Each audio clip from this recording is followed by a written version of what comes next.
ne bağlatat? Azamatsınlar.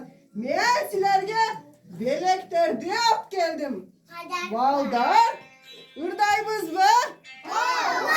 Dileybіз mi? Azamatsınlar. Kanaya mı? Ayaz kızım doğup koyayım. Саламатсыңар bu menin кичинекей мотурайган бөбөктөрүм. Жана кымбаттуу ушул мугалимдер жамааты баарыңыздардын кирип келе жаткан жаңы жылыңыздар кут болсун. Жүзүңүздөрдөн нур, жүрөгүңүздөрдөн жылуулук кетпесин.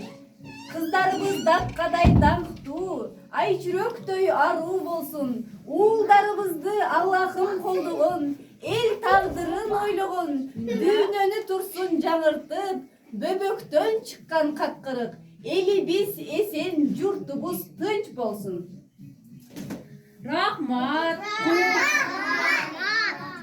Hoş gelipsiz Ayaz ata Ayaz kız. Andamese bizim ballardın. Sonundan bine güve olup özüңüздөрдүн таязаган белектериңиздерге балдарыңызга берип кетиңиздер. Kanaya emese baldarım.